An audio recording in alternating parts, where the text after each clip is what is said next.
What's up, y'all? Hopefully y'all are doing well today. Here with another raid Shadow Legends video. Today I just wanted to say that I beat 21 Faction Wars SHADOWKIN. So I did not think I was going to beat it with the team that I had, but I first tried it right off the bat and it just completely surprised me. But I just kind of wanted to go through and talk a little bit about it. So first off, I'll just get into the video here of me actually completing it. This is actually just the end of the run, so I just wanted to kind of like show it here so that you all could see it. As I was doing, I'm like, okay, I'm actually going to beat this. So I just kind of want to show the run here. As you see, I have Genzen, I have Sachi, I have Taragi, who is really definitely the star of it. I did have, as you can see, I have Ninja, of course. Ninja is also the other star. And then you can also see other homeboy. What is his name? The one in the middle. I can't even think about it. I don't even know his name. But yeah, that's basically it there. I was actually able to do it there. So yeah, to me that was really crazy, the fact that he was able to do so well. And I did not expect to do it first try on his team. I actually thought that I was going to have to replace Sachi out of this squad. I didn't really look at the boss when I did it. And then I realized there's nobody to revive on this boss. So that means that I don't have a reviver on my team like I thought I had. But it ended up working right away. As you saw, Ninja putting in the majority of the damage, Genzen coming in second, and then Sachi just doing that support damage. And of course, Yoshi with the HP burns with a little damage. So let's talk a little bit more so about the team itself. We'll let this run here finish. And then, yeah, we'll talk a little bit about the SHADOWKIN team that I chose, why I chose who I chose, and yeah, we'll go from there. But either way, while we're about to get into that, I just want to check with you guys. Hopefully y'all are doing well. You saw all the new juicy information. I am actually really sad because I just got rid of a wood painted, and I made a meme and I said something to somebody and I said, wood painted is going to get a buff eventually. She's going to become a good champion. I didn't expect it to happen this soon, but man, yeah. Check out the other content creators as far as those who've made videos. I know Nubraids, he's made a video. That was one I watched. Also watch Hill Hades video. I know a couple other creators are out there making the videos, but those are the two that I've watched already. They do a really good job of explaining all those changes and stuff like that. So super duper cool. Also too, by the time you see this, I will probably be live. So either way, let's get into it. We'll be live for just a couple hours by the time you all see this. So we'll go from there. Let's go and take a look at my SHADOWKIN faction. Let's go down here to the bottom. Let's go down to the bottom. One thing that I thought about when I was doing SHADOWKIN is that, look, I'm going to need the 60 out people, period. Like, that's going to be the biggest thing that I'll need to do is put people at 60. So Genzen, I basically +1 him because I got another one. But this is the build that I have on him. It's really focused on him being a debuffer. What I wanted more than anything was to get the decreased defense out there. He doesn't really bring anything else except for, of course, the ignore and the unkillable and the shields. So he does bring definitely a little bit of DPS.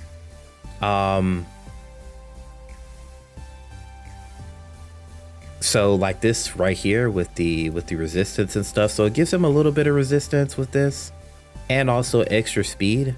So he ends up being the fastest person that's on the team, just based off of like all his skills and everything that's going on with the turn meter increasing.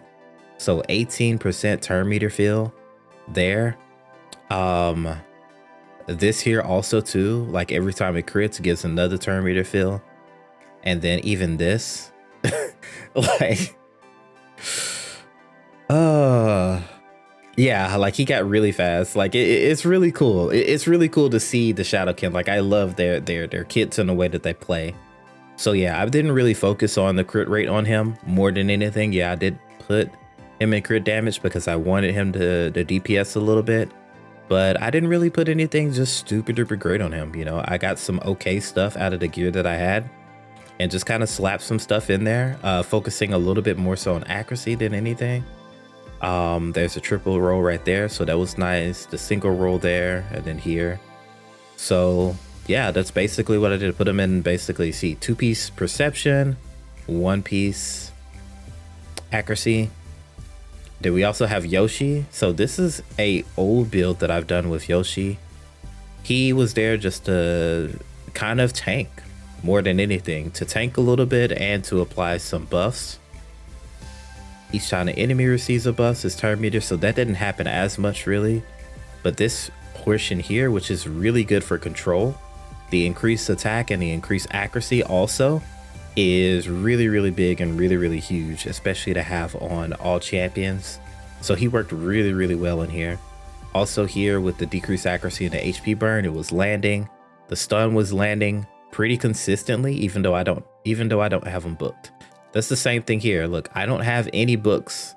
The only person that's really booked out is, I think Taragi is the only one. Wow.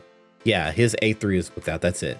Nothing else is booked out there. And I think Sachi is fully booked or almost fully booked. I didn't really worry about this portion because I don't really need that as much right now. But this is what I wanted, was the leech. And this actually ended up being something huge. This probably was the reason why I was able to finish it. If it wasn't for the leech, I might not have been able to finish it, because there was some sketchy moments there when it came to health, particularly between Ninja and between Genzen. There was a few sketchy moments there. So it ended up being pretty well. The gear that I have on him is, again, 2 mix sets, 2 mix pieces, and then just speed and accuracy gear. Again, just finding like gear that I had on my account and just slapping it on him. Here, just HP across the board. Not really focusing on much else but getting his speed up here. Ninja, of course, who is an absolute all-star. Focus more or less on DPS. This was a mixed gear set build that I did here. I did get a triple roll here on the attack, so that was really, really nice. Crit damage there, attack here, and yet still able to be right at 200 accuracy. To me, is pretty solid. Pretty solid, because with the increased accuracy from Homeboy here, he's able to actually land his debuffs pretty consistently. So it's actually really nice. Actually very, very, very nice. And Sachi, who ended up being a really big help across the board, because she has the attack all enemies and places the accuracy debuff 40% chance booked up to 50% chance. So she ended up doing really, really good for me on my account, and I was very surprised. And having a decreased crit rate and the leech just in case the boss crits. And this portion here, I did not have to use it. I did not have to use this one. I think maybe I did use it once. I think I did have to use it once on the second wave, maybe. So she was able to get a clutch revive there. And then this with the turn meter fill if the attack is critical. So really nice all across the board. And here, just to show his gear, her gear, again, just 2 pieces of speed and perception pieces, focusing on the accuracy more than anything. And she is crit capped. She is crit capped with attack glows. So interesting. And an HP chest piece, because it was the one that had the speed on it. So yeah, that's not the greatest build ever whatsoever. And yes, that was a flat chest piece. You can throw me out the window all you want to, but I keep stuff that has speed on it. And for Taragi, I made sure to put him in a regen set. This was the only thing that concerned me, because if Taragi gets targeted, a lot of times he dies because of the ally protection. I tried to keep the crit damage as low as possible based off of what I've seen with some of the other content creators and how ally protection works.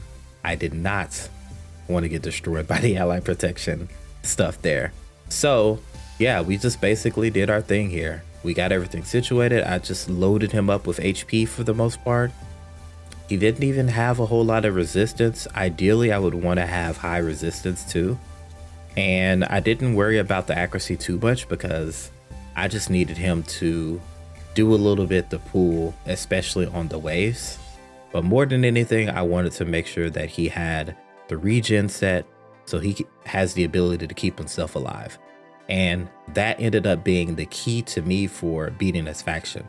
When I first used Taragi and I had him on 14, that was the other stage that I had not beaten yet. And that's what made me pull out Sachi, because some of them were dying on 14, but Sachi was able to get a clutch revive. But once I got everybody leveled up, I leveled up Taragi, I leveled up Sachi.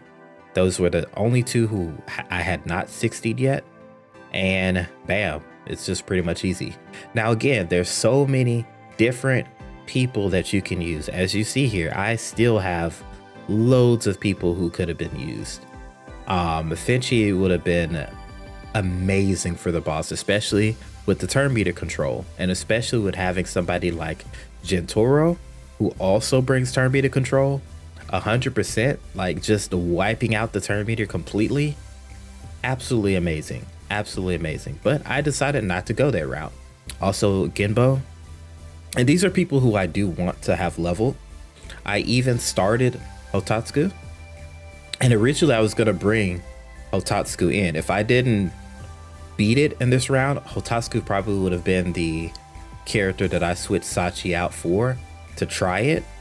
Most likely, especially learning that, yeah, especially learning and seeing that there. This guy too, I think most of the Shadowkin are pretty viable. They're pretty viable all across the realm, but the boss is very, very squishy, very easy to take out. And so you don't have to have a ton of debuffs. Most people, if you have Ninja, he's going to be your damage dealer, period. He's going to do most of the damage on the boss. The other characters may do more damage on the waves. Ninja is going to absolutely shine on the boss and absolutely destroy this boss. So there you go. That's who I ended up using for my Shadowkin team. A little bit of explanation so you can see kind of why I used it. Again, Sachi ended up being a last minute, I want to use Sachi type deal because I think it's going to be a revive boss, but I had not looked up anything. I just wanted to finish it basically for myself. I got it done first time and we're rolling. So did I even pick up my reward from there? I want to say I did pick up my book. Yeah, because it was just a book that you get right there. So we're all good. And your 5-star chicken that I got. So yeah, we are all done. So either way, let me know if you guys are struggling with the faction, and if you need some help or whatever. You can find me on twitch.tv/papa_tez. I'll be live there. Yeah, I should be live by the time you see this video. And we'll be going live for just a couple of hours here, just because I got some stuff to take care of today. But either way, I will see you all, and we may do some more talking and chatting about either Shadowkin or some of the other factions a little bit more so on the channel. I love faction wars. It's one of my favorite areas, so I do want to start doing a little bit more content that comes to it, at least showing off my teams and my strategies as far as how am I defeating the different bosses, and maybe it'll be something that's useful or helpful for different people. So either way, thank you so much for being here and for watching, and I hope you have a fantastic day, and I'll see you next time. Peace.